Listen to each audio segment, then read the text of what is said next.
সংবেদনশীলতা, মানবিকতা এই শব্দগুলো বাংলা থেকে উঠে গেছে। সেই কারণে গভর্নরকে বলেছি আপনি চিফ সেক্রেটারিকে অ্যাডভাইস করুন এবং মেডিকেল টিম পাঠান। দাদা, মুখ্যমন্ত্রী বর্ধমান থেকে বলেছেন ইয়ং ছেলেমেয়েদের চাকরি আটকে রেখেছে, রাম বাম এদের বিরুদ্ধে আওয়াজ তুলুন, কি বলবেন? আমি মুখ্যমন্ত্রী বলেছেন উনি 6 লক্ষ পার্মানেন্ট পোস্ট অবলুপ্ত ঘটিয়েছেন। ওনার চাকরি মানে কি? হাফদাড়ি কাটা।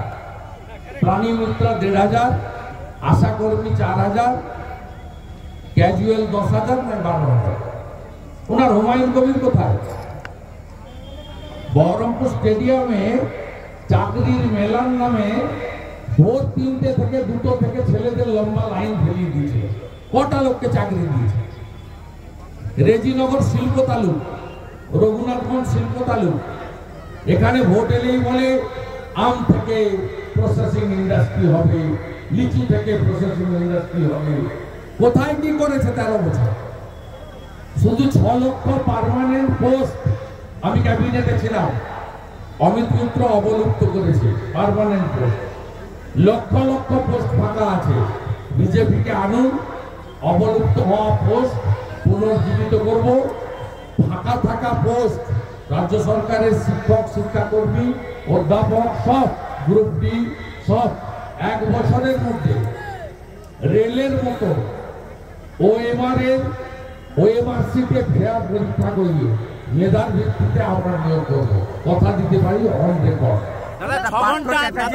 দাদা 6 ঘন্টা তল্লাশির পর ইডির ব্যাগ তল্লাশি করে পুলিশ, কি বলবেন? ইডির ব্যাগ তল্লাশি করে মমতার নির্দেশে হয়েছে। জোর মমতা বলেছে টাকা নিয়ে ঢুকে ওখানে টাকা রেখে দিতে হবে। দাদা 6 ঘন্টা তল্লাশির পর কার্যত ইডি হাত শূন্য হয়ে ফেরালো। 6টি মাত্র শুধুমাত্র তাদের নথিভুক্ত না হওয়া পেয়েছে, কি বলবেন? সব কি সরিয়ে দিয়েছে? শাহজাহানের বাড়িতে 8 দিন পরে গেলে কিছু পাওয়া যাবে না। শাহজাহানের বাড়িতে 8 দিন পরে গেলে কিছু পাওয়া যাবে না। মালকড়ি সরানো আছে এই মুহূর্তে, তা বলার পর সরে যাবে। সরবেরিয়া থেকে 5 কিলোমিটার দূরে শামসুল সর্দারের বাড়িতে, শামসুল, আমি বলি ইনি তৃণমূলের তোলাবাজ নেতা, শাহজাহানের সঙ্গে। শাহজাহানের বাড়ি থেকে 5 কিলোমিটার দূরে শামসুল সর্দারের বাড়িতে যদি যান এক্ষুনি মাল পেয়ে যাবে। 25 কোটি টাকা পাবেন। দাদা, পার্থ চ্যাটার্জির জামিন মামলা নিয়ে ফের এজিকে প্রশ্ন। তীর্থঙ্কর বসু বলেছেন যে রাজ্যের এজি কিভাবে পার্থ চ্যাটার্জির জামিন। আমি মহামান্য বিচারপতির মন্তব্য করবো, যখন অর্ডার শিট আপলোড করবো জিজ্ঞেস করতে। ঠিক আছে, থ্যাংক ইউ। এবং সেক্ষেত্রে সুকান্ত মজুমদার বলছেন যে ওখানে সরকারি পরিষেবা স্বাস্থ্যক্ষেত্রে খুব খারাপ। আপনি কোনো সরকারি পরিষেবা কেন্দ্র সাংসদ হিসেবে, জনপ্রতিনিধি হিসেবে তিনি তার এলাকার মানুষের কথা তুলে ধরছেন। এটা রাজনৈতিক বক্তব্য নয়, উনি এলাকার সাংসদ, সাংসদের দায়বদ্ধতা আছে। আর মেডিকেল কলেজ মমতা ব্যানার্জি করে, এটা মোদীর স্কিম। বহরমপুরেও যে মেডিকেল কলেজ হয়েছে এটা ভারত সরকারের 60% টাকা আছে, আর 40% টাকা রাজ্য সরকার। জমি দেয় রাজ্য সরকার, 60% টাকা দেয় ভারত সরকার, 40% টাকা দেয় রাজ্য সরকার। এবং 100 আসন বিশিষ্ট মেডিকেল কলেজ চালু হয়।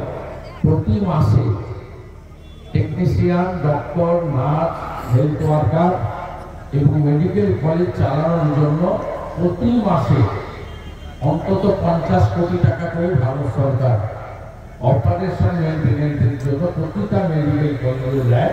এটা নরেন্দ্র মোদীজি করেছে। নরেন্দ্র মোদীজি গোটা ভারতবর্ষে সব জেলাতে একটি করে মেডিকেল কলেজ তার স্বপ্ন।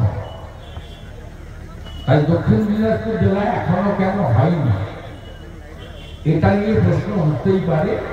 এবং দক্ষিণ দিনাজপুরের সাংসদ হিসেবে তিনি যে আবেদন করেছেন এটা তার দায়বদ্ধতা পূরণের জন্য। শুভেন্দুদা, মেডিকেল কলেজের যে সংরক্ষিত আসনে ভর্তি সেটা নিয়ে আজকে বিচারপতি সিবিআই তদন্তের নির্দেশ দিলেন।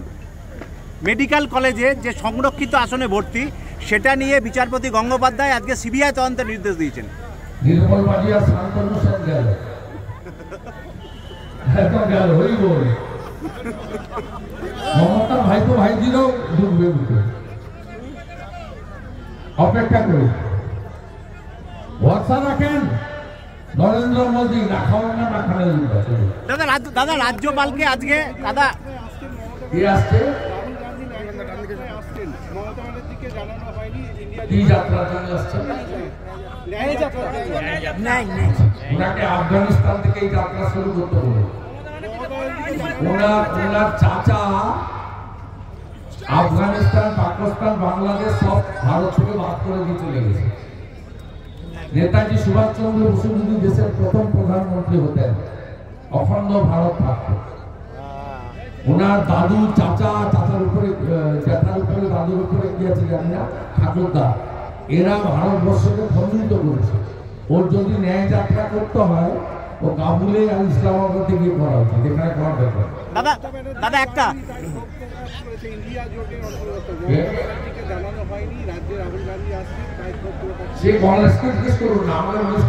দাদা, কলকাতা বিশ্ববিদ্যালয়ে আজকে যখন রাজ্যপাল যান তখন তাকে গো ব্যাক স্লোগান দেন আর তৃণমূল ছাত্র পরিষদ লোকজন এবং আইডিএসও, কি বলবেন এই জায়গাটায়?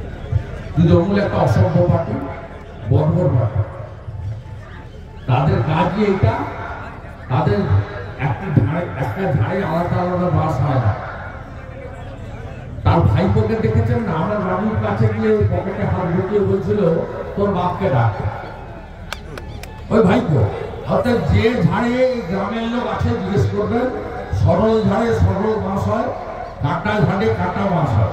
তৃণমূলের ঝাড়টাই হচ্ছে অসভ্য, অর্বাচীন, উচ্ছৃঙ্খল, উন্মাদ।